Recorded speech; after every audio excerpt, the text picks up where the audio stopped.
Hi, everybody, and welcome back to A Foggy Day on Olympus, where we've been exploring topics of history, religion, and culture. And we're just going to jump right into today's episode since we imagine that we've plagued you all long enough by explaining the title of our podcast. So, the title of today's episode is Between Two Thieves: Communism and Fascism, and this is the third episode in our series on the agony of the Catholic Church. And my name is Coel Campo, and joining me, as always, It's me, Mike Pierce. Hello there. Yes, we're calling this the Agony of the Catholic Church, this series, because we are looking, just to remind people who saw the first and second episodes, and to inform those who didn't, go back and look at the first and second episodes, the agony of the Catholic Church is about the extreme difficulty that institution had in coming to terms with modernity, the modern world.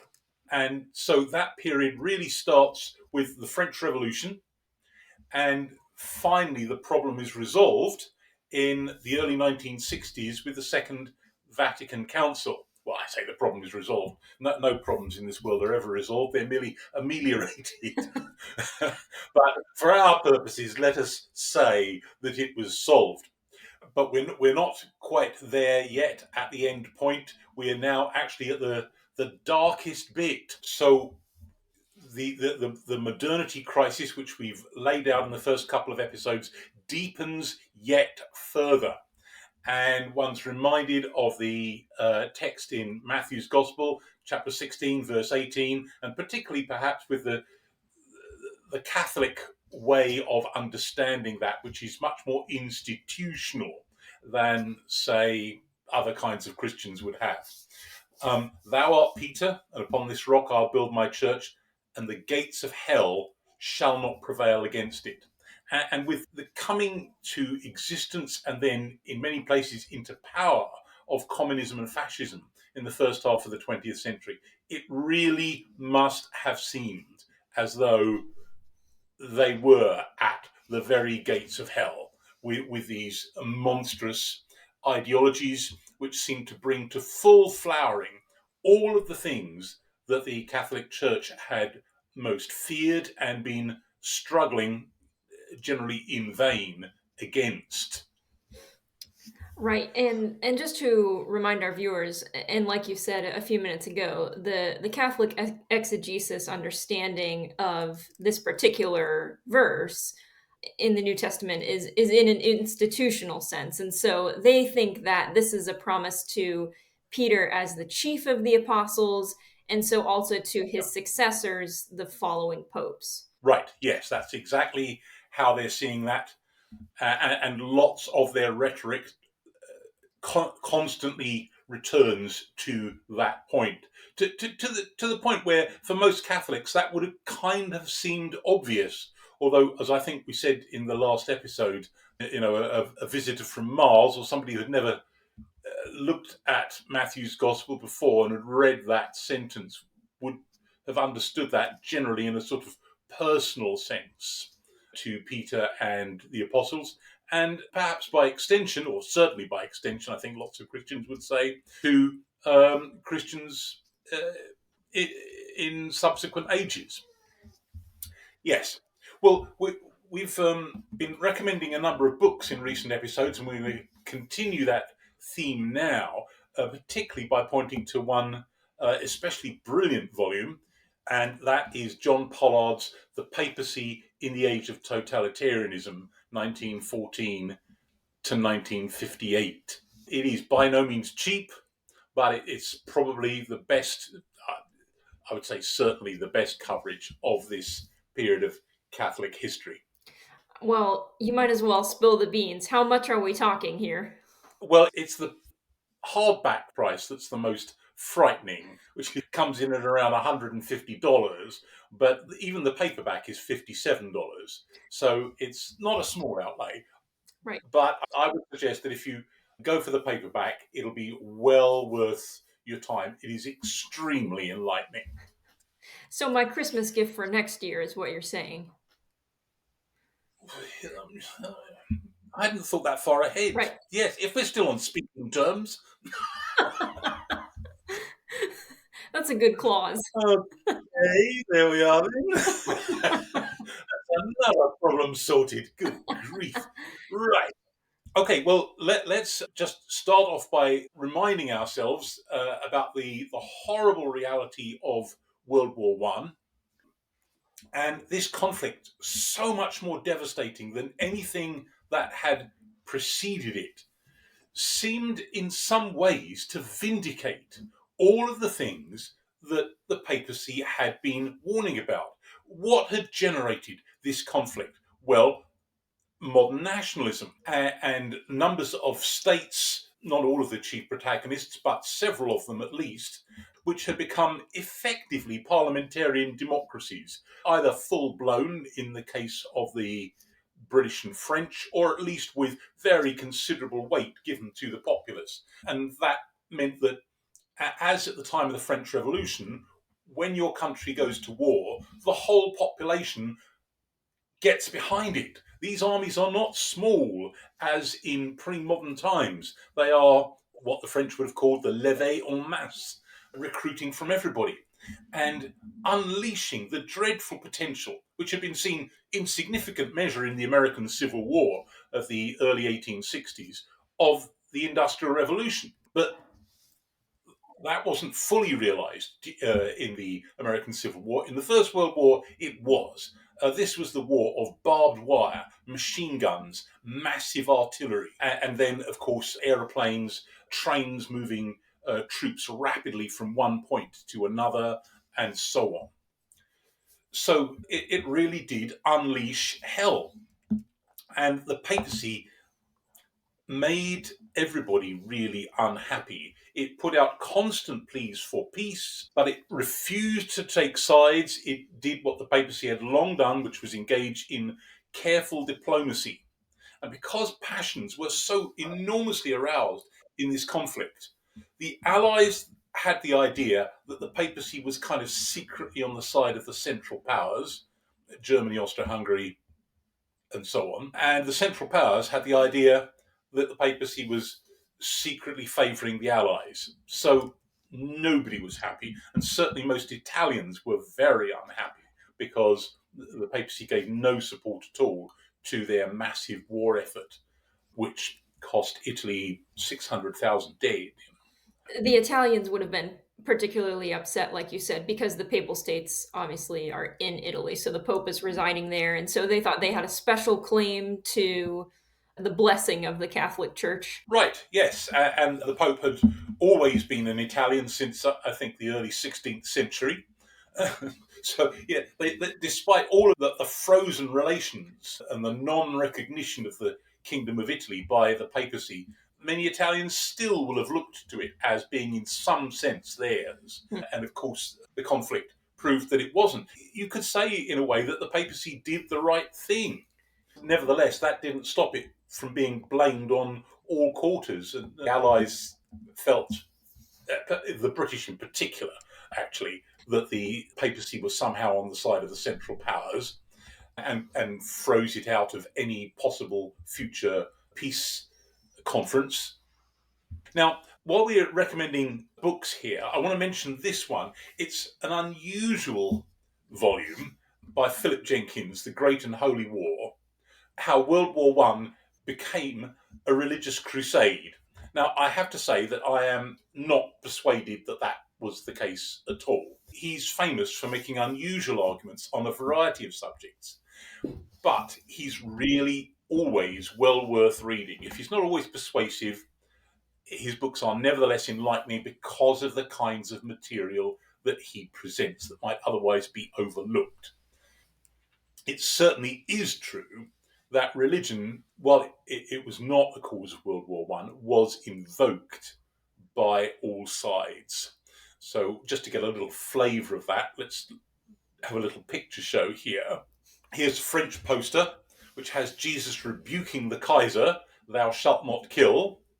Of course, all sides were killing all sides in a war, but it was the long held cry on the side of the Allies that Germany had started the aggression, and certainly German troops had behaved very badly indeed in Belgium in the early stages of the war. And here we have another French postcard with Jesus deserting the Kaiser and a quote from a letter from the Pope. Now, this is kind of unusual because France was a very secular country. In 1905, it had set in granite, as it were, the strong separation of church and state, which still continues to this day. And yet, there's an appeal to religious sentiments which were in practice still held by most of the population. So, by destroying the temples of God, that means destroying churches, you provoke the wrath of God, before which the most powerful armies lose all power. Well, the French didn't have a monopoly on this. Here we have a German poster with an angel in heaven brandishing a sword, and underneath the little logo there, "Gott strafe England," God punish England. And in our next one, we have a postcard with Jesus telling German soldiers to go and do their duty.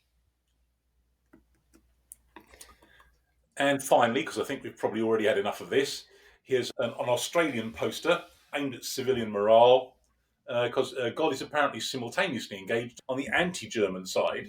God bless dear daddy who's fighting the Hun and send him help.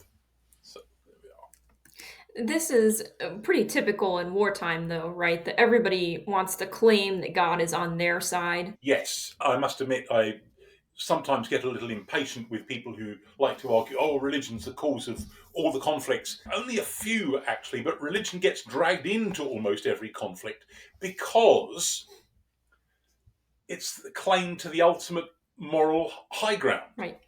Right. If people have an argument, even a petty argument between individuals, they will want to try and put themselves in the right by claiming morality as, in some sense, on their side or condemning whoever they're arguing with. And as that heightens, it's almost irresistible to drag religion into it because it trumps every other moral argument. And so it's a very early recourse in warfare. Right. Right? And certainly it happened in World War One. Yeah. Right. But now we're going to see that it wasn't only European countries in World War One that were diminishing the authority of the Catholic Church, right? Right, right. Now we're going to move on to look at what happens after the war finishes. And it transforms the political landscape and leads to a radicalization on the left and on the right. And in some ways, as we shall see in a few minutes, a transformation. It's an event in terms of like political discourse and political debate. It's rather like the results of the collapse of communism at the end of the Cold War. World War One just upsets all of the tables and leaves everybody making rather different arguments for the things that they wanted. Well, let's look first then at assaults from the left. So this picture is actually from the Mexican Revolution, which was a complex civil war drawn out over the 1910s, in which around 2 million Mexicans died. Late on during the conflict, once the side that will eventually win is starting to get in the saddle, a constitution is produced in 1917, which outlawed Catholic schools and religious education. It required registration of all churches. It forbade priests to be involved in politics. It allowed each state in Mexico to limit the number of priests in its territory, and the more enthusiastic states set that limit at 0. And it forbade wearing priestly garb outside of church premises. So enforcement was pretty lax first, perhaps fortunately, until the late 1920s when President Elias Calles was in power. And, I was just thinking that you could almost imagine certain kinds of secularists wanting something like this situation today. Yes, yes, you could. You could. It's impossible to read through that list without thinking, "Oh, I know certain kinds of people in certain Western countries for whom this would be some kind of ideal." Yes, but we won't go there. Right. So yeah, religion technically not illegal, but totally problematic and so on. Yeah. And this is in line really with what we saw last week, that revolutionaries tend to want to eliminate church from state affairs. In most cases, yes, you're right. Certainly to defang the historic power that had been held by the Catholic Church, or perhaps in the case of Russia, the Orthodox Church. Yes. We're about to see in a few minutes, though, where that starts to change. It's one of a number of things that start to change after World War One, and we'll look at the reasons for it. But let's stay on track with this very secularizing force for the moment. So, having just had its awful civil war during the 1910s, another war starts inside Mexico because of President Calles' determined enforcement of the 1917 Constitution. It provokes a rebellion in the northern part of the country that we call the Cristero War from 1926 to 29. In the end, it did lead to a compromise. The church regained the use, but not the ownership, of its buildings, and permission to practice religious instruction, but not in schools. One of the side effects of this conflict was that up to 5% of all Mexicans emigrated to the United States, greatly boosting the US Catholic population there. So, just to be clear, these are Catholic Mexicans, supporters of the Cristeros, coming to the US. Yes. Yeah, it was the secularists who were basically in control of the state. So the people who are running away are the supporters of the rebellion. Um, and state pressure against the church continued. So, just by way of illustration, the number of licensed priests fell from 4,500 in 1926, which is not a very big number given the size of Mexico and its population, to just 334 8 years later to serve 15 million Catholics. And what had happened was that some priests had emigrated because of the pressure, or they were kicked out. Some were killed, others were denied licenses, and 17 states had no registered priests at all. So, staying with Mexico, then, the ideal for education was to instill socialism and secularism. So, in October 34, the Constitution was amended to read on this point: the education imparted by the state shall be a socialist one, and in addition to excluding all religious doctrine, shall combat fanaticism and prejudices, that's code for religious belief by students, by organising its instruction and activities in a way that shall permit the creation in youth of an exact and rational concept of the universe and of social life. So, are the Mexicans taking their cues from Europe at this point? Maybe my Mexican history is sketchy at best. I would guess yes. Or and maybe also from their rather large northern neighbour. Right. But I think a lot of the resentments that are playing out in Latin America will, in some ways, mirror some of those in Spain. So I think that's part of what's going on as well. Right. The point being that they're not the first to sort of move in this direction. No, no, no. Yeah. And modernists of all flavours, if you like, were absolutely certain that they embodied rationalism, reason. So, I mean, someone like Richard Dawkins has been, quite rightly, in my view, much mocked in recent years. But apart from anything else, he seems, apart from his, excuse me, but fanaticism, he seems rather out of date because he's echoing the kind of absolutely taken for granted certainty that this modernist outlook just renders religious belief of any kind ridiculous. And that's what's going on here. I think that's the right way to understand this. Okay, well, leaping continents here, let's go to the infant Soviet Union. The Russian Empire had participated in the First World War, been defeated and dissolved into revolution in 1917, and from there descended yet further into an appalling civil war between the Bolsheviks and their various enemies, whom mostly we refer to collectively as the whites. A civil war which killed as many people as the whole of World War One on all sides. Wow. So it was just an unbelievable experience. In 1922, Lenin declares the new state that is now emerging to be the Union of Soviet Socialist Republics. Now, they don't have a large Catholic population.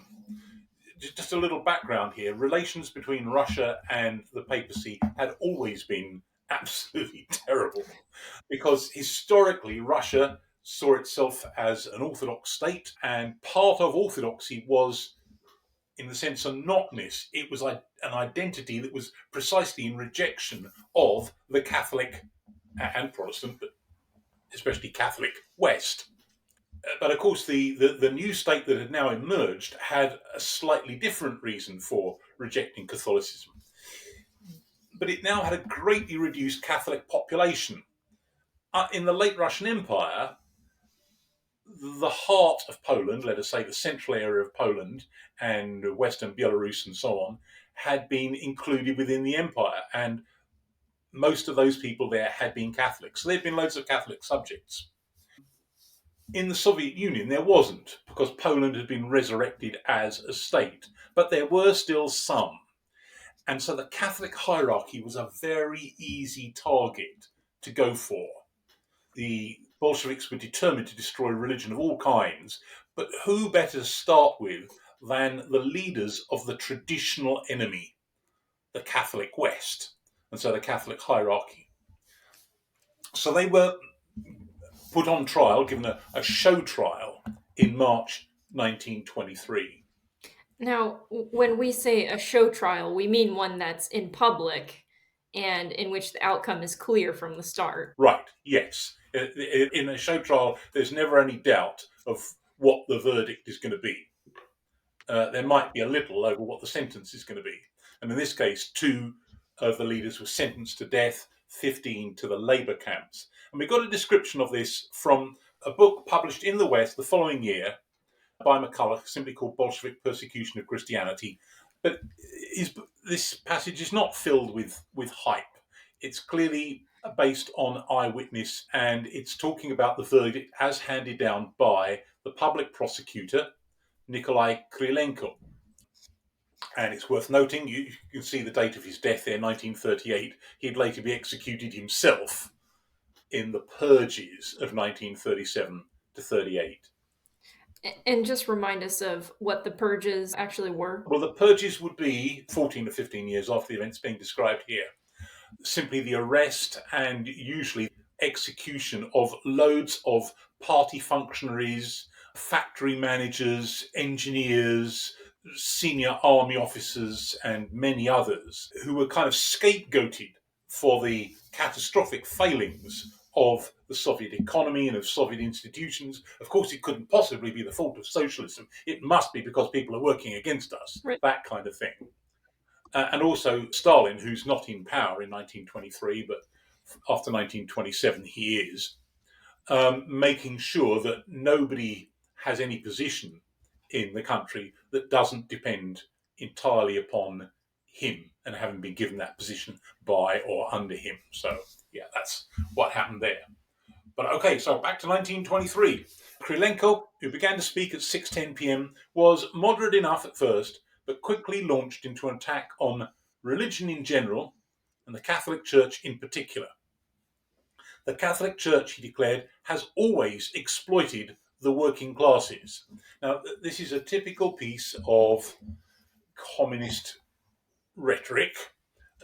the communists are not alone in this. Most modern ideologues, I would say all modern ideologues, cut out the past in the shape of their own ideology. And of course, there hadn't been working classes, couldn't be until there was an industrial revolution. So he's talking nonsense, but okay, that is the way, indeed, exactly the way they talk.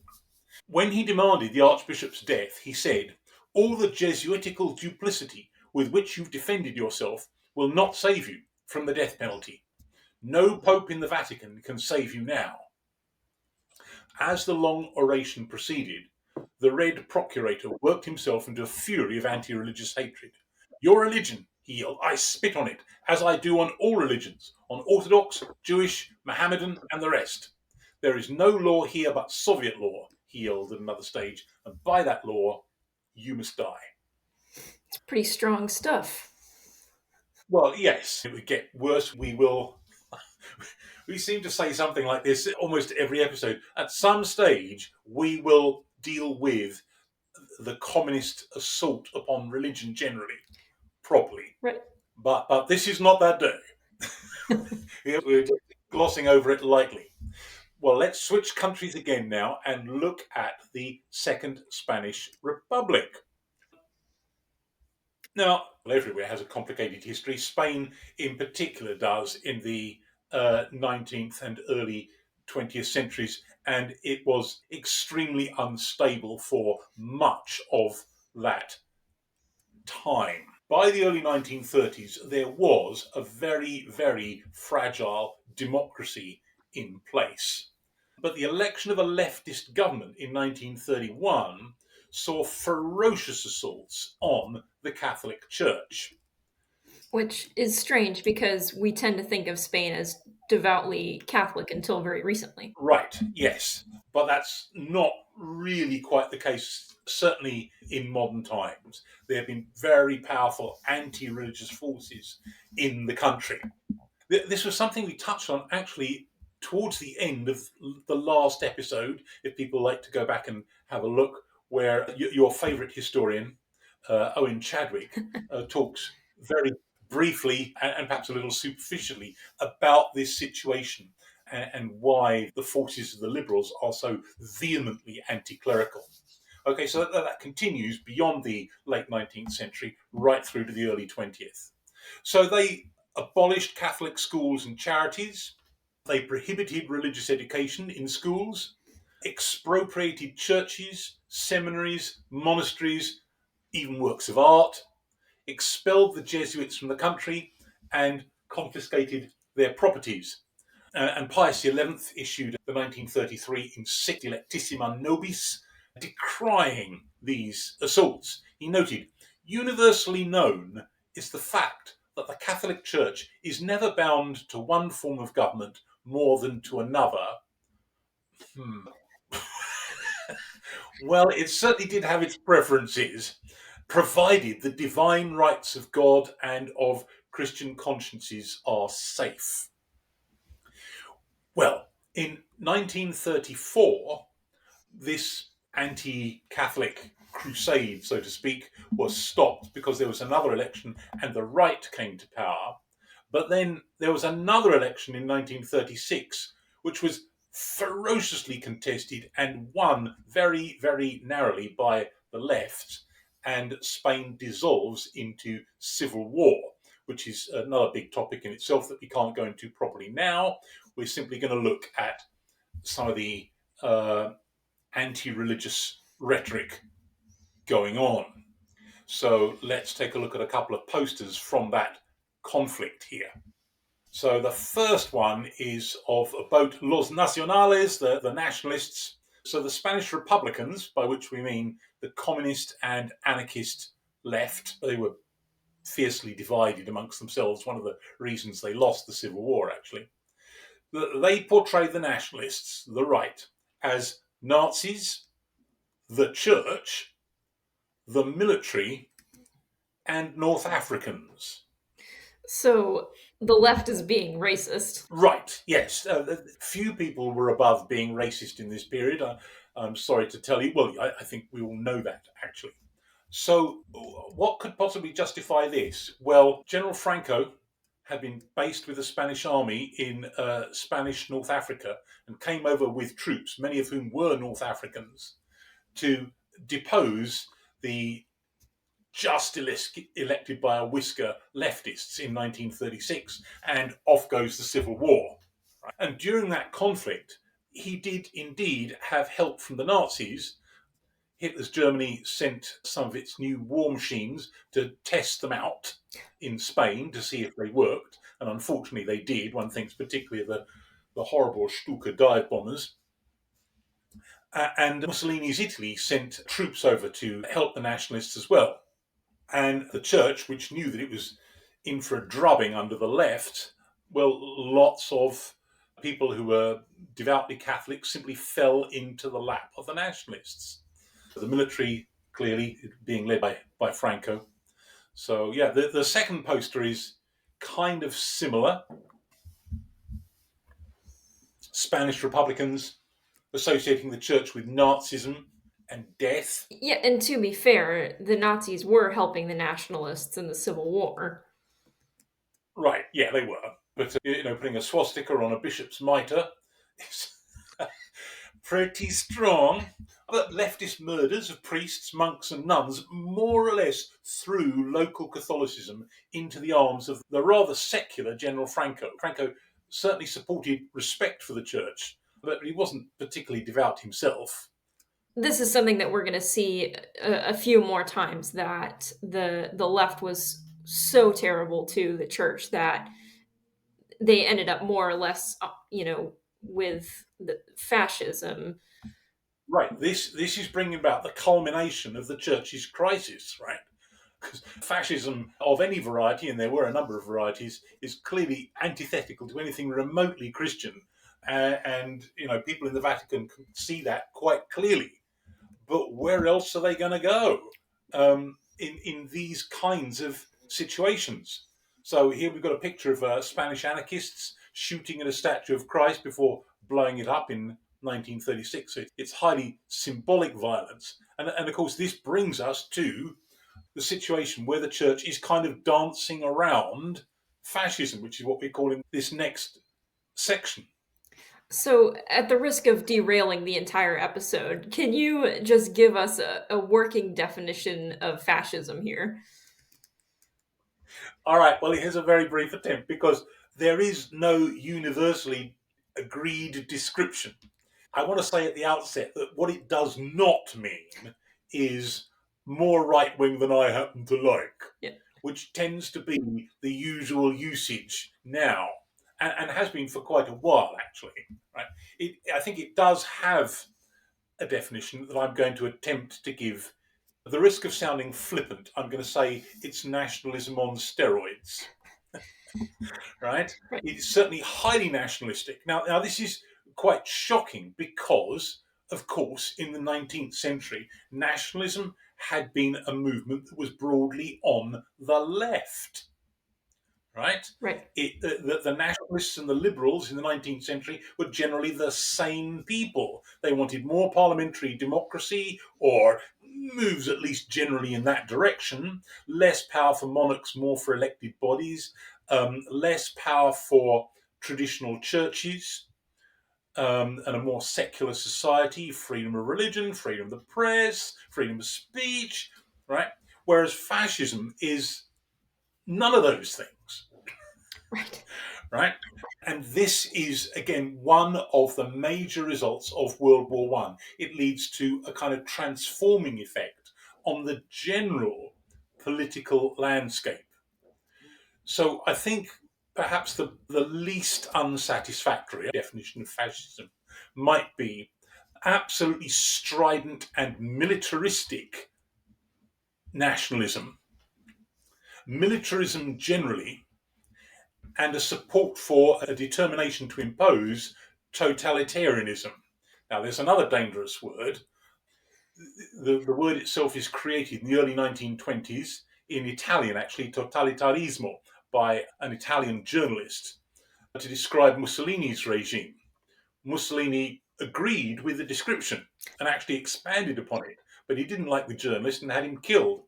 And Mussolini's expansion on it was everything within the state nothing outside the state and nothing against the state. That's totalitarianism. It does not mean any regime I don't like that isn't democratic anyway. Right? So fascism is a species of totalitarianism. Communism is, of course, perhaps the most important of its alternatives. So fascism then is hyper-nationalism. It is militaristic. It is opposed to democracy. It posits the idea of the population, not really all of the population, but its idealized segment of the population as composing the people, and it is totalitarian. That'll probably have to do for now. It's a topic we'll come back to, and again deal with properly in a future series at some point. But for now, it's enough to be going on with. Now, but the tragedy that the Catholic Church is in now is that it has, for a long time, right through the 19th century, opposed all other aspects of modernity. Right, capitalism, socialism, liberalism, democracy, freedom of expression and the press, religious toleration. And here is a movement that is certainly none of those things. Right? Now, instinctively, of course, the church doesn't like it, but its leaders are prepared to play the religious card when it suits them, partly as an outlet for their anti Semitism. And anti Semitism is a very widespread phenomenon. And on that, please go and have a look at the third episode in our very first series on the Jews and Jewish history called Enabling the Holocaust. So that was a very widely shared sentiment anyway, and certainly many, not all, fascist movements were anti-Semitic. Some were not. That surprises people, but obviously the Nazis were, and a number of others. So fascist leaders were prepared to play the religious card when it suited them, but particularly in cultivating people's fears of atheistic communism.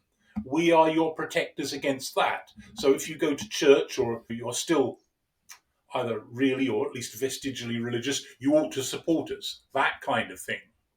And that was difficult for some people to resist.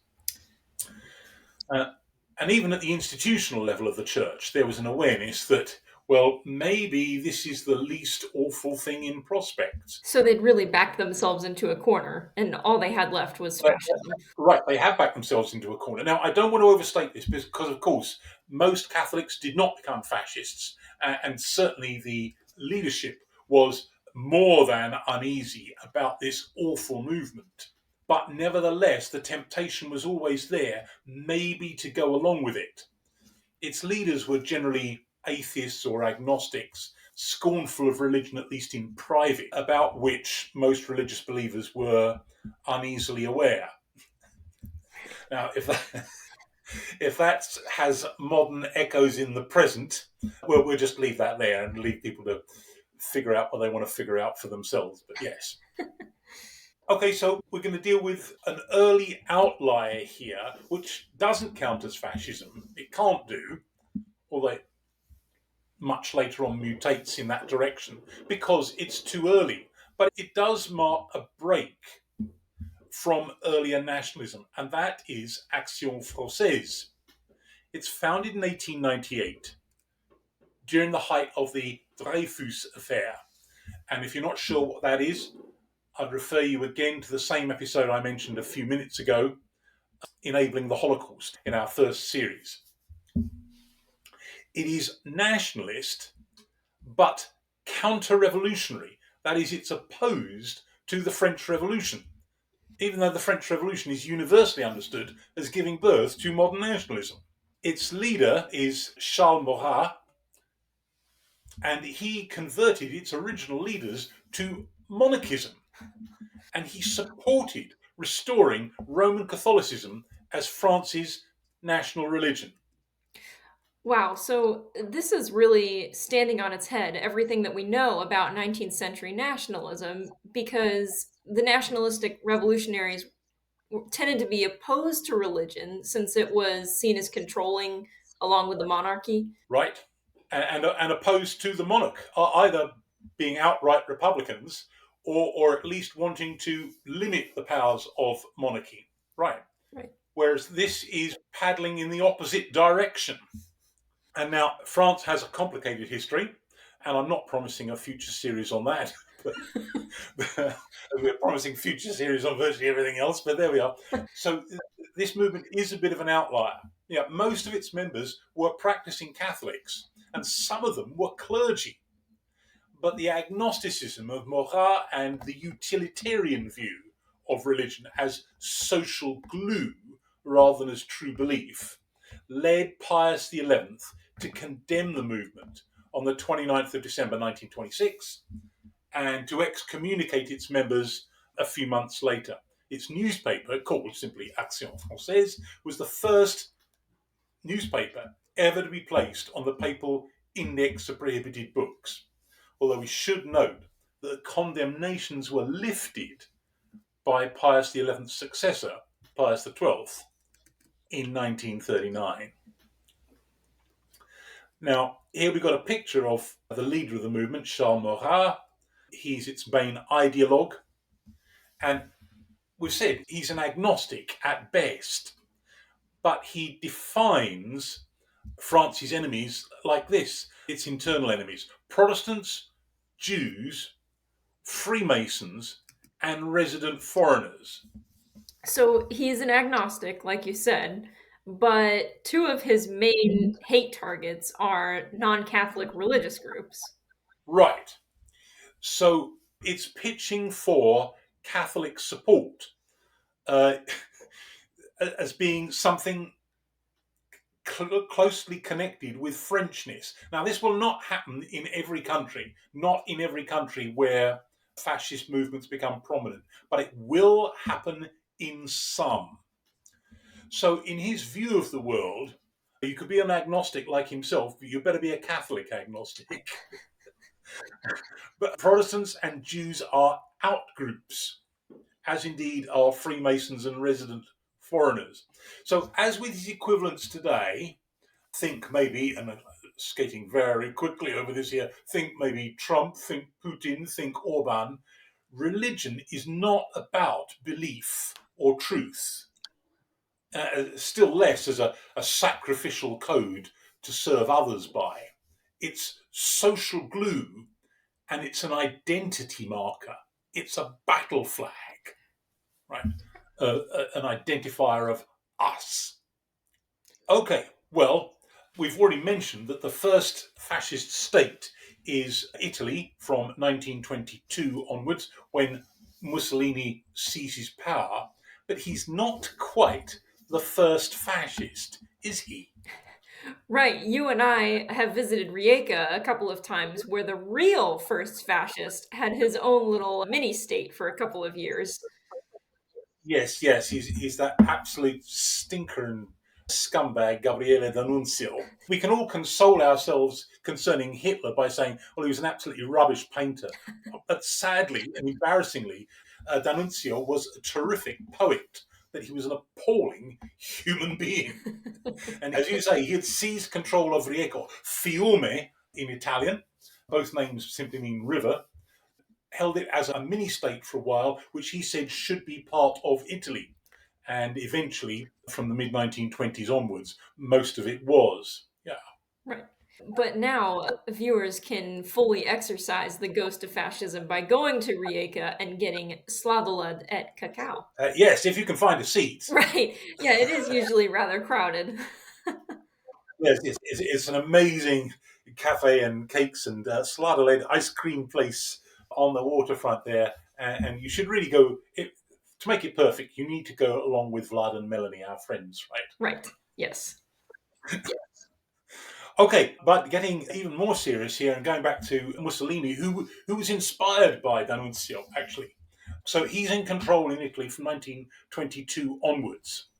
And even though he was himself a strident atheist, he sees the utility in coming to terms with the Catholic Church. And he has a kind of carrot for them. And the Lateran Treaty of 1929 sets up Vatican City as a sovereign state within the city of Rome, and in return, the papacy recognizes the legitimacy of the state of Italy.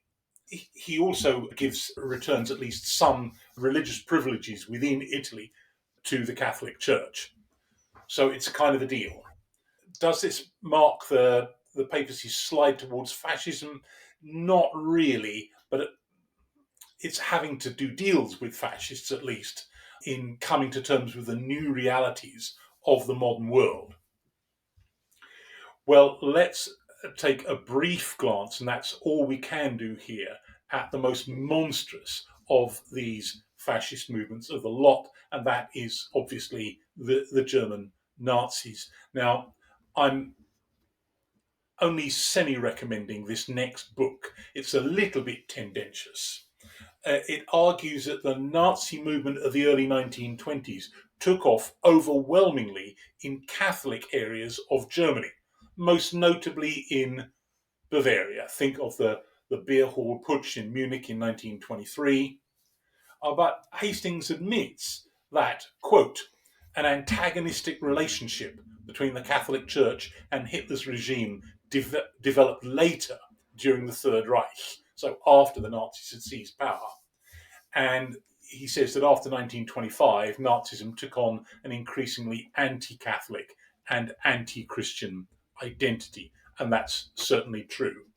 So he's not making some kind of extreme or wild case here, but nevertheless, for those interested in this kind of topic, there is another volume to explore. And on this issue, we should also mention when the Nazis dismember Czechoslovakia in September 1938 and more fully in March 1939, they set up a supposedly independent state of Slovakia, led by a Catholic priest, Josef Tiso. He's installed as a Nazi sympathizing leader of this new country. And really, Slovakia is a Nazi client state at this point. Yes, it is, and remains so right down to the end of not quite the end of the Second World War, down to 1944. Yes, yes. Here's Tiso meeting Hitler in Berlin in 1941. And here we have him again with von Dornberg and von Ribbentrop. Well, and staying on this baleful theme, we should also mention what happens in the part of the world that I'm speaking to you from right now.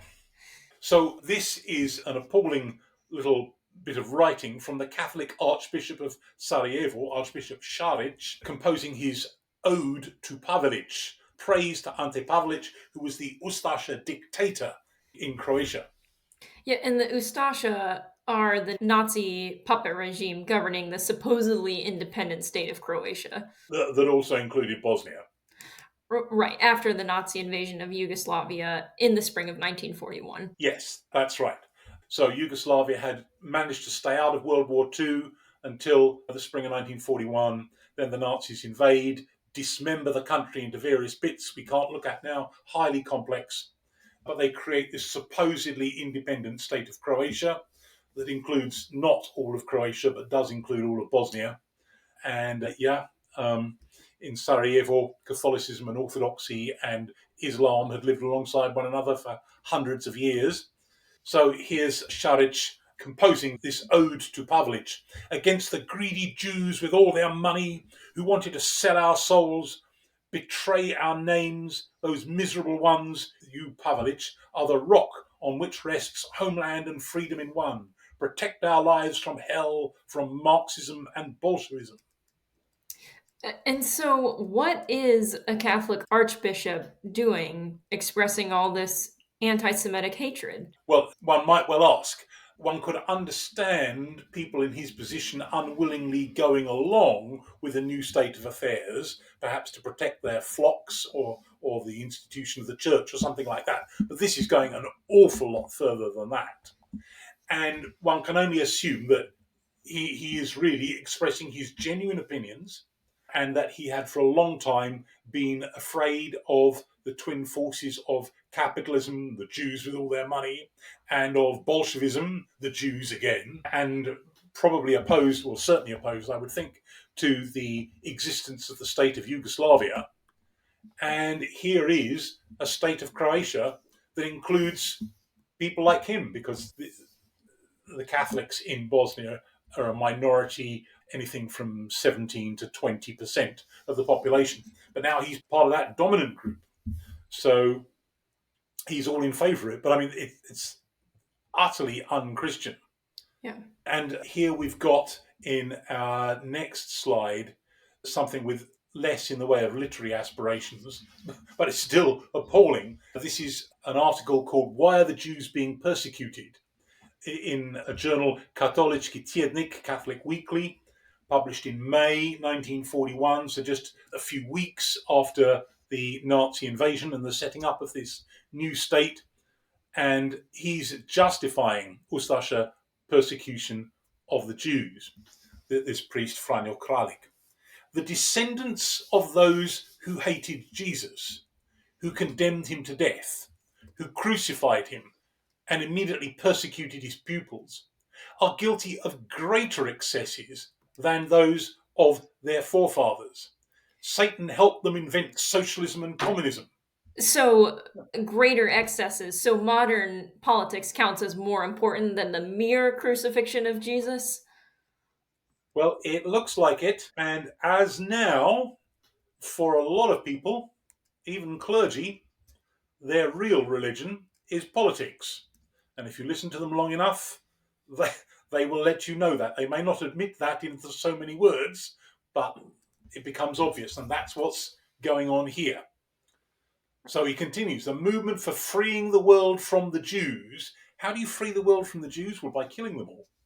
Is a movement for the renaissance of human dignity. The Almighty and all-wise God is behind this movement. Good grief. So we've moved past the self-preservation of the Catholic Church, and now this is really just getting into prejudice. Right, absolutely. Well, here, I'm afraid, we've got a whole lot of bodies laid out, 150 patients and doctors at the Jewish hospital in Maros Street, Budapest, in late 1944, murdered by an Arrow Cross squad. Now, the Arrow Cross were Hungarian Nazis. Just to explain again very briefly, and yes, we may do some episodes on this at some point, on Hungarian 20th century history, because it's very torturous. The Arrow Cross then are Hungarian Nazis. Most of World War II, Hungary had been under the rule of Admiral Horthy, as it had been for almost all of the interwar period, actually. And his regime was unpleasant, right-wing, but not fascist. And for most of World War II, Hungary had been a place that Jews had fled to, and as a result, Hungary's Jewish population, already quite large, had grown even bigger. But Hungary was unwillingly engaged in the war because it came under absolutely intolerable economic and political pressures. Its real fear was the Soviet Union. So it didn't fight against the Western Allies, it fought against the Soviet Union, and its soldiers were involved in the disaster on the Eastern Front. By late in the war, Horthy could see which way the wind was blowing, and clearly what he feared most was that Hungary would be overrun by the Soviets, which in fact is what happened. So he put out peace feelers to the British and Americans. And to simplify the story enormously, the British and Americans basically said, well, you've made your bed, lie in it. We're not exactly about to risk the lives of tens of thousands of our soldiers parachuting them into Central Europe to rescue Hungary. And so the disaster unfolded. Worse still, from Horthy's point of view, his communications with the British and Americans was discovered by the Nazis. He was overthrown and arrested. And eventually, a few months later, the Arrow Cross were put in charge. And at that point, the Holocaust unfolds inside Hungary. And this guy is a defrocked priest, defrocked because of his horrible activities for the Arrow Cross, Andras Kuhn, and he's involved in killing all of these poor people. His usual order, in the name of Christ, fire. Can you imagine? And here we've got a picture of him, the so-called killer priest, who was executed, as you can see, his date of death there in September 1945, in his cassock, confiscating Jewish belongings. Well, if those stories are really rather horrible, there are certainly many more Catholics who are involved in rescuing Jews during this period. People at the grassroots, like these nuns here, risking their lives. These two boys had been hidden by them in Settignano in Italy and reclaimed by a Jewish soldier once the area had been liberated in August 1944. I can't actually make out from the guy's uniform whether he's an American soldier or British or something else. And if someone who's expert in this kind of stuff and knows rather than simply expresses an opinion, I'd be quite grateful if they let us know in the comments. So just reassure us, there were many more like this, right? There were an awful lot more like this, yes, as some of the memorials to the righteous among the nations in Israel will testify. There were plenty more like this, yeah. We're painting the dark side here, as it were, simply to emphasize the real dilemma that the Catholic Church and many ordinary Catholics were in, given the range of modernist political forces and how they simply detested all of them, and how that misled many people into following into this terrible, terrible direction. And what we're doing is we're setting ourselves up for what we're going to discuss next week in our final episode, in how this problem is resolved. Right. Okay, so where we've got to so far, we've traced the history of the papacy and its collision with the forces of modernity. And I hope by now we've demonstrated how, in the aftermath of World War II, something simply had to be done. If numbers of Catholics had been seduced into playing along with fascistic forces and all the horrors that attended that, then there simply had to be another way of organizing the church and of positioning itself vis-a-vis the modern world. The things that it wanted were gone dead and buried without possibility of recovery after World War One. Actually, right? There weren't really any absolutist monarchies left even before World War One, but even the shadow of them, the ghost of them, in, for example, the Habsburg Empire, was completely torn limb from limb by the peace settlements at the end of the First World War. So, where was the papacy going to go? And so there had to be a major realignment. And that is what we're going to look at next week in the concluding episode of this series, when we look at the Second Vatican Council, which undid lots of the harm done by the First Vatican Council and made the Catholic Church fit for purpose in the modern world, and become the kind of institution which all of our viewers will be familiar with today, I think. Yeah. Right. Well, I'll try to hang on to my hat until then. Yes, try to do that. Right. Okay. So, thank you for staying with us, everybody.